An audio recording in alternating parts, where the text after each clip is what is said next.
You're watching Chasing Justice with award-winning crime writer Synova Cantrell. This season on Chasing Justice, I am on the trail of America's cult leaders. Why do people follow these charismatic, narcissistic individuals? Why do their crimes go unpunished for so long? And more importantly, how can you protect yourself from the dangers of subliminal programming? I know you're going to enjoy the show, but before you do, don't forget to like, subscribe, and share. All of that BS really helps us defeat the algorithm monster. In the summer of 1977, Jim Jones and his most loyal followers flee the United States. In the cover of darkness and secrecy, hundreds of cult members fly to Guyana, where they expect to build the perfect utopian society. 99.9% of them would return in body bags. Utopia survived only 11 months under the sadistic rule of Jim Jones. Heaven on earth became hell rather quickly. Starvation, sleep deprivation, and fear became the norm. Paranoia reigned supreme. According to Jones, the world was against them, America was evil, and evil lurked in the jungles all around them, and it could take them at any time. As the leader's psyche unraveled, hell broke loose on the people. A camp meant for no more than 500 people was busting at the seams with almost 1,000 residents. Back in the U.S., Congressman Leo Ryan was being bombarded with pleas for help from concerned family members. Families had been split, and their loved ones couldn't be reached. Others were being held against their will.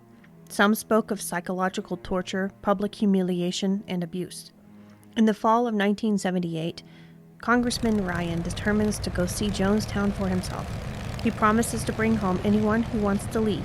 He too would come home in a body bag. From extreme fundamentalist ideologies to the paranormal and the occult, Dr. Joseph Jeffers' message integrated with the times and incited a religious fervor amongst his followers. In the 1930s, he was causing war in Arkansas and inciting violence that would lead to the death of one man and the attempted murder of a local preacher. In the 1940s, he was making headlines in LA for his lewd house parties. In the 1950s, his third wife would be brutally murdered, and her homicide would go unsolved. In the 1960s, he would make headlines in Arizona when he gambled off all of the church funds at the racetrack. In the 1970s, he would be prophesying great and mighty things to do with UFOs and the Bermuda Triangle. But by 1978, he would be building a pyramid to withstand the apocalypse in the state of Missouri. And by 1988, he would die of old age. No one ever stopped this man from stealing millions of dollars, coercing innocent young women, or hiring hitmen to kill his wives. Read this book to find out more about the crimes, the chaos, and the injustice in the life of Dr. Joseph D. Jeffers. How could this man have gotten away with so many crimes? And how could he have flown under the radar? After making so many ludicrous headlines, how do we not know the name of Joseph Jeffers?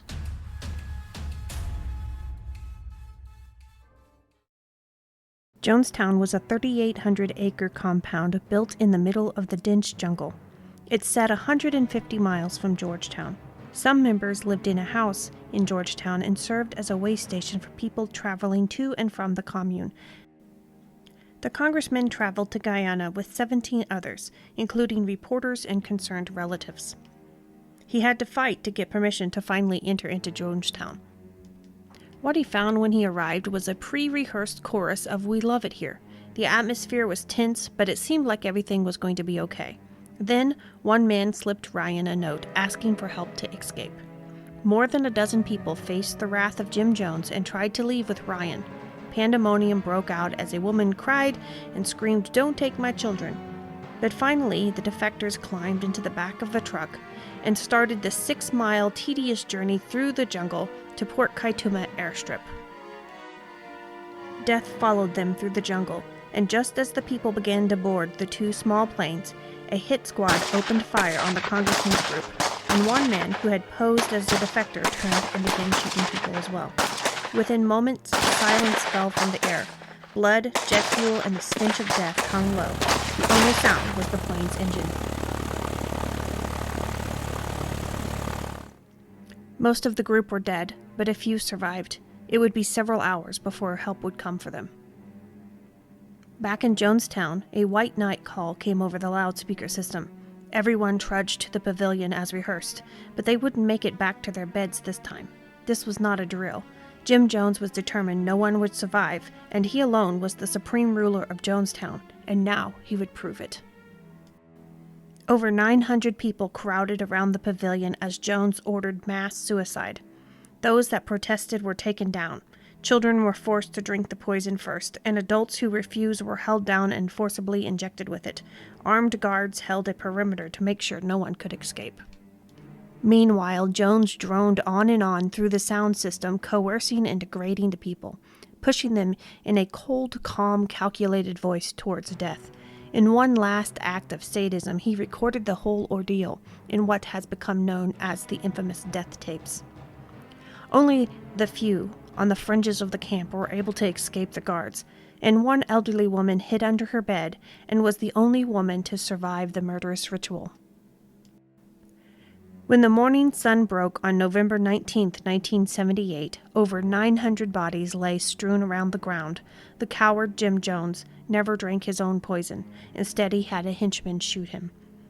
What had begun in San Francisco as a biracial, love-bombing, community-minded church had just ended in mass murder. Next week, we will cover the aftermath of Jonestown and the people who were murdered for speaking out afterwards. Did you know there are several cold cases tied to Jim Jones? You'll find out more about that next week.